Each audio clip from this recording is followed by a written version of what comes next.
नमस्कार दोस्तों, मैं डॉक्टर वंदना। आज मैं आप लोग के साथ बात करने वाली हूँ गायनेकोमेस्टिया के बारे में। यदि हम गायनेकोमेस्टिया की बात करें तो जो गायनेकोमेस्टिया होता है वो होता है enlargement of the male breast. जो मेल्स में जो ब्रेस्ट होते हैं उनके टिश्यू इनलार्ज होने लगते हैं, जिसकी वजह से जो मेल का जो ब्रेस्ट होता है उसका स्ट्रक्चर फीमेल ब्रेस्ट के जैसा बड़ा हो जाता है, इंक्रीज हो जाता है। ये इससे क्या होता है कि जो पेशेंट होता है उसको सोशली इफेक्ट पड़ता है, वो लोगों के बीच में जाने से कतराता है, साथ ही साथ वो लोगों से मिलना पसंद नहीं करता है, वो अपने अंदर हीन भावना महसूस करने लगता है। ये इसके कुछ साइन एंड सिम्टम्स देखने मिलते हैं। यदि हम इसके कॉजेस की बात करें तो इसका पहला कारण है एंडोक्राइनोलॉजिकल डिसऑर्डर। जो गायनेकोमेस्टिया होता है वो हार्मोनल डिसऑर्डर भी होता है। इसमें क्या होता है कि जो फीमेल्स में एस्ट्रोजन हार्मोन पाया जाता है वो कुछ मात्रा में मेल्स में भी एस्ट्रोजन हार्मोन पाया जाता है।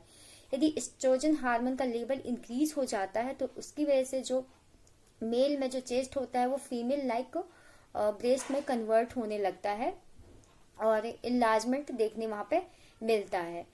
और साथ ही साथ जो मेल्स हार्मोन होते हैं वो कम हो जाते हैं। जो इसका नेक्स्ट कारण है वो ये है कि यदि आपको लीवर डिसऑर्डर की प्रॉब्लम है तो भी आप गायनेकोमेस्टिया की प्रॉब्लम आपको हो सकती है, या फिर आपको किडनी फेलियर की प्रॉब्लम है तो भी आपको गायनेकोमेस्टिया की प्रॉब्लम हो सकती है, या फिर आपकी टेस्टिस में किसी भी टाइप का इन्फ्लेमेशन वगैरह है, इन्फेक्शन वगैरह है तो भी आपको गायनेकोमेस्टिया की प्रॉब्लम हो। और चार्टिस की कंडीशन में, वेरिकोसील की कंडीशन में, हाइड्रोसिल की कंडीशन में भी आपको गायनेकोमेस्टिया की प्रॉब्लम हो सकती है। यदि एज की बात करें तो ये ज्यादातर 10 साल से लेके 20 साल के बच्चों में देखने मिलता है। साथ ही 50 से 70 साल के मेल्स में भी ये देखने मिलता है। यदि 50 से 70 साल की बात करें तो इनमें जो एंड्रोजन हार्मोन होते हैं वो कम होने लगते हैं, जिसकी वजह से उनमें गायनेकोमेस्टिया की प्रॉब्लम देखने मिलती है। बहुत सारे केसेस में मेल्स यदि बहुत ज्यादा फैटी हैं, खाना बहुत ज्यादा खाते हैं तो वो फैटी चेस्ट भी हो सकता है। तो ट्रीटमेंट लेने से पहले आपको ये डिफरेंस पता होना चाहिए कि फैटी चेस्ट है या फिर आपको गायनेकोमेस्टिया है। इससे पहले मैं एक वीडियो बना चुकी हूँ जिसमें मैंने बताया कि फैटी चेस्ट और गायनेकोमेस्टिया में क्या डिफरेंस है। मैं इस वीडियो के डिस्क्रिप्शन में उसकी लिंक ऐड कर चुकी हूँ, आप मेरा वो वीडियो जाके देख सकते हैं।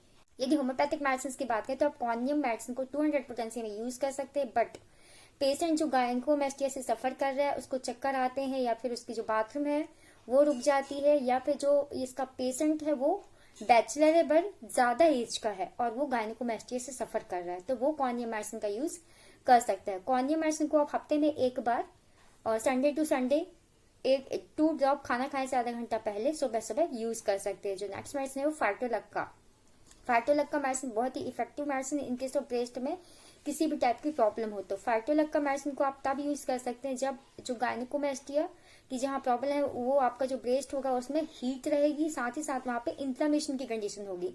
तो इस मेडिसिन को भी आप हफ्ते में एक बार खाना खाने से आधा घंटा पहले सुबह सुबह 2 ड्रॉप टंग डोज यूज कर सकते हैं। जो नेक्स्ट मेडिसिन है वो कैलकेरिया फ्लोर मेडिसिन बहुत ही इफेक्टिव मेडिसिन है।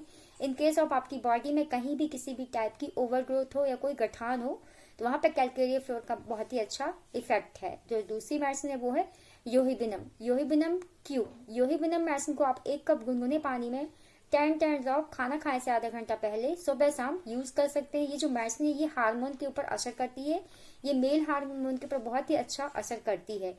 यदि आपके जो एंड्रोजन हार्मोन है यदि उनका लेवल कम हो चुका है तो ये मेडिसिन उन हार्मोन को इंक्रीज करेगी।